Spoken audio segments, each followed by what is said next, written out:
I have a really simple RFP strategy for you today.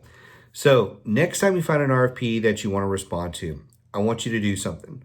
I want you to sit down and go through all of the requirements and highlight them, break them out on a sheet of paper, and then I want you to walk through each one of the requirements to make sure you can actually do those requirements. Can you do those themselves? Do you need a partner?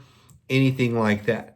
What I've found is a lot of times when people are responding to an RFP, they find something they like, they quickly browse through it, and they go, okay, let's start responding.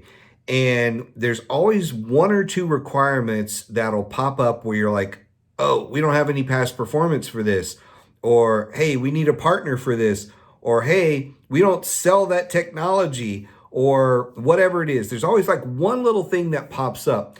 And if before you start the RFP, you sit down and actually create all of the requirements, we call a requirements matrix. If you sit down and build out your requirements matrix and actually look through each one of the requirements, then you can put a yes or a no by it.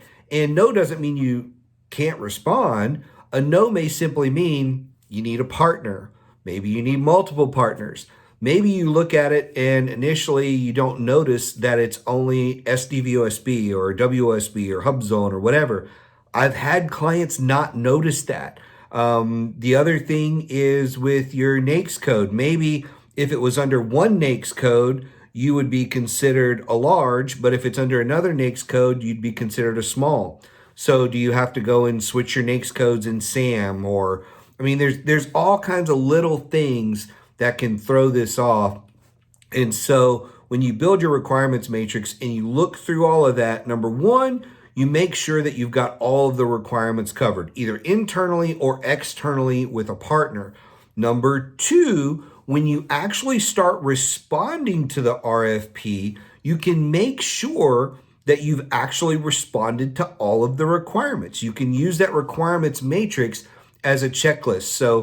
So if I was making a matrix, I may say requirement number one, and I put the requirement, and next to it, can we do this or not? Yes or no. Then the next column may be, have we responded to this sufficiently?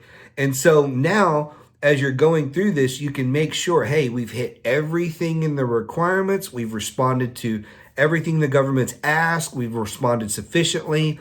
So keep it simple. Build a requirements matrix so that you know you can respond to everything or what you need to do in order to respond to everything.